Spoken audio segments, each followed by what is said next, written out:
बताया जाता है एक बार पुन्नीलाल ने गांधी जी की हजामत बनाते हुए कहा, बापू कल मैंने आपका हरिजन अखबार पढ़ा। गांधी जी ने पूछा, तो क्या शिक्षा ली उससे? पुन्नीलाल ने कहा, माफ करे तो कह दूं। गांधी जी ने कहा, चलो ठीक है, माफ किया, कह दो। पुन्नीलाल बोला, जी चाहता है गर्दन पर उस तरह चला दूं। गांधी जी ने गुस्से में कहा, क्या बकते हो? बापू आपकी नहीं, बकरी की गर्दन पर। वो मेरा हरिजन अखबार खा गई। उसमें कितनी सुंदर बात आपने लिखी थी कि छल से बाली का वध करने वाले राम को भगवान तो क्या, मैं इंसान भी मानने को तैयार नहीं हूं। और आगे लिखा था कि सत्यार्थ प्रकाश जैसी घटिया पुस्तक पर बैन होना चाहिए, ऐसे ही जैसे मैंने शिवा बावनी पर बैन लगवा दिया। बोलते बोलते आंखें लाल हो गई थी पुन्नीलाल की। गांधी जी ने पूछा, तो क्या बकरी को यह बात बुरी लगी? नहीं बापू, अगले पन्ने पर लिखा था, सभी हिंदुओं को घर में महाभारत नहीं रखनी चाहिए क्योंकि इससे झगड़ा होता है, और रामायण तो कतई नहीं, लेकिन कुरान जरूर रखनी चाहिए। हो सकता है बकरी इसलिए अखबार खा गई हो कि हिंदू की बकरी थी। सोचा हिंदू के घर में कुरान होगी तो कहीं मेरी संतान को भी ये हिंदू बकरीद के मौके पर काट कर ना खा जाए। नमस्कार, रंग दे बसंती देखना शुरू कर चुके हैं आप। मैं हूं राजीव चौधरी।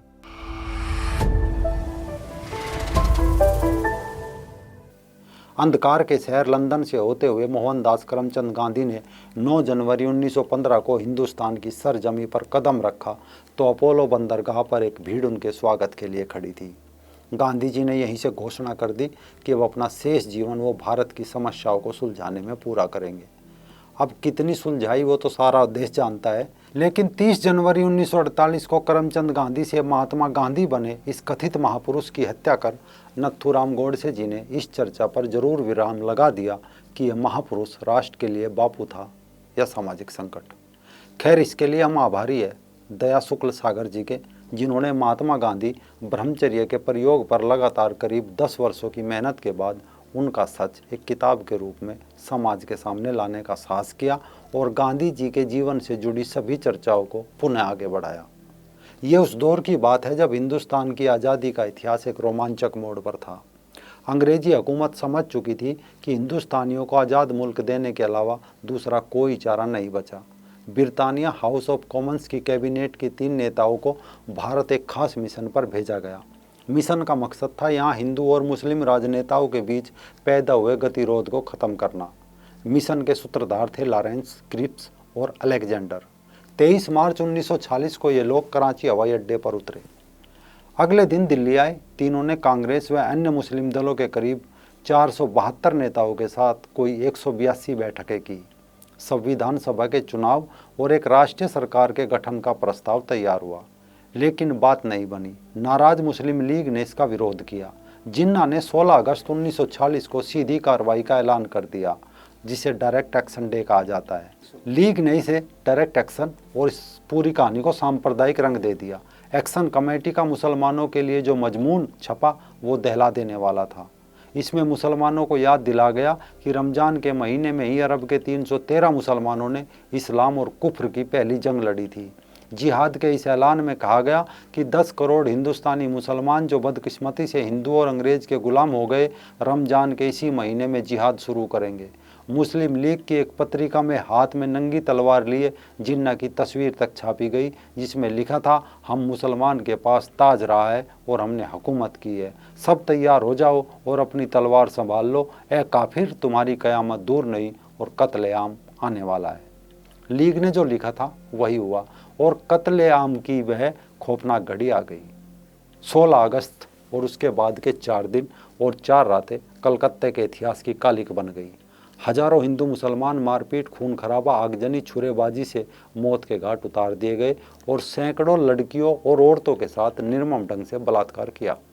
एक अंग्रेज इतिहासकार ने ये तक लिखा कि चौरंगी की नलियों में औरतें, मर्द और बच्चों की लाशें तब तक सड़ती रही जब तक सफाई करने वालों में सबसे वफादार चीलों ने उनका सफाया नहीं कर दिया।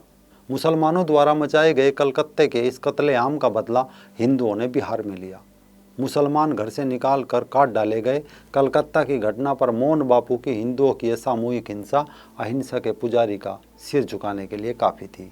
जैसा कि दंगे का मनोविज्ञान है, प्रतिकार यानी दंगे के बदले दंगा, यही हुआ। पूर्वी बंगाल का नोआखली जिला इसकी चपेट में आ गया।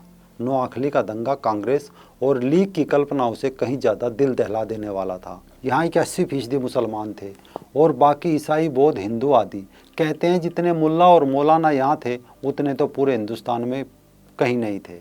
7 दिन तक मारकाट चलती रही, लेकिन अखबार का एक कतरा भी बाहर की दुनिया तक नहीं पहुँच सका। उपद्रवियों ने तार, पुल, सड़कें, सारे संपर्क तोड़ दिए। 9 दिन बाद कांग्रेस के नए नए अध्यक्ष बने आचार्य कृपलानी जी ने अपने साथियों के साथ आसमान में हवाई जहाज से जब नोआखली देखा तो उनकी रूह कांप गई। इस दंगे में सबसे ज़्यादा कहर औरतों पर टूटा। किंग्सले हाल की एक समाज सेविका म्यूरियल लेस्टर ने नोआखली का आंखों देखा हाल कुछ यूँ लिखा कि औरतों ने अपने पतियों को अपनी आंखों से के सामने जिंदा जलते देखा। फिर बलात्कार के बाद बलात् उनका धर्म परिवर्तन किया गया। सुंदर औरतों को हत्यारों ने खोज खोज कर अपने घर में रख लिया।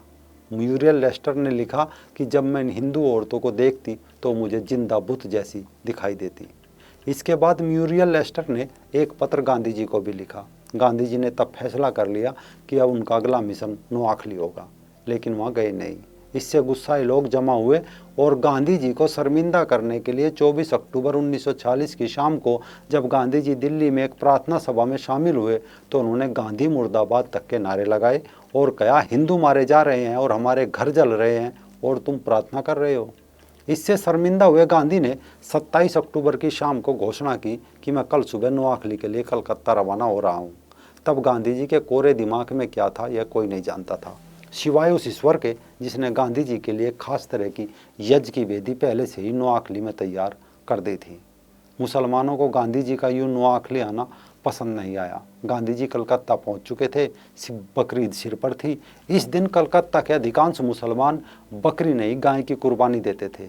इसके पीछे का उनका उद्देश्य सिर्फ उन हिंदुओं को चिढ़ाना नहीं था जो गाय को अपनी माता मानते हैं, बल्कि इसके आर्थिक कारण ये भी थे कि गाय को काटकर एक मुसलमान लंबे चौड़े परिवार का पेट भरने का इंतजाम आसानी से कर सकता था।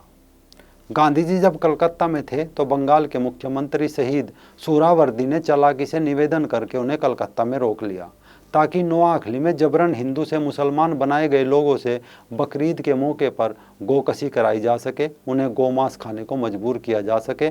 गांधी जी कलकत्ता में थे। नतीजतन नोआखली में मुसलमानों की करतूत से गुस्साए हिंदुओं ने बिहार में फिर हमला बोल दिया। 3 नवंबर 1940 को मुस्लिम लीग के अखबार मॉर्निंग न्यूज़ ने खबर छापी कि हिंदुओं ने मुसलमानों को घेर कर मार डाला, बिहार दंगे की चपेट में। इस खबर को पढ़कर गांधी जी गुस्सा हो गए और हिंदुओं को चेताते हुए कहा कि नोआखली की घटना का बदला आप बिहार में नहीं ले सकते।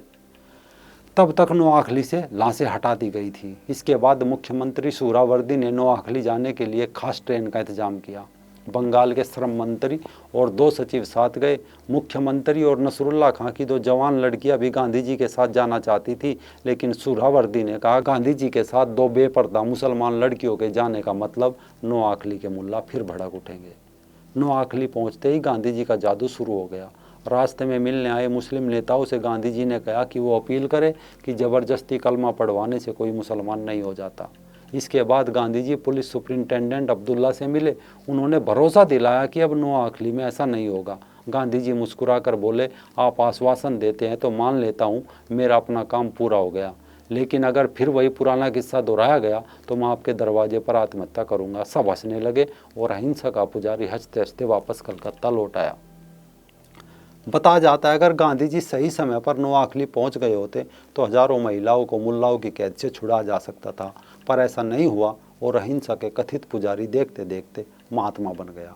आज एक बार फिर उनकी जयंती है। एक बार फिर नेता यही कहेंगे कि गांधी जी के प्रयोग से हम देश को आगे ले जाएंगे। ये प्रयोग कौन से थे? महिलाओं के साथ नंगे होकर सोना, हिंदुओं की मौत पर चुप हो जाना, मंदिर में बैठकर कुरान पढ़ना। अगर इनसे देश आगे बढ़ता है तो बढ़ा लीजिए। बाकी गांधी जी के हिंदू मुस्लिम एकता के और ब्रह्मचर्य के प्रयोग से देश को कितना फ़ायदा मिला, इसका एक वीडियो का लिंक डिस्क्रिप्शन में पड़ा है, आप ज़रूर देखिए।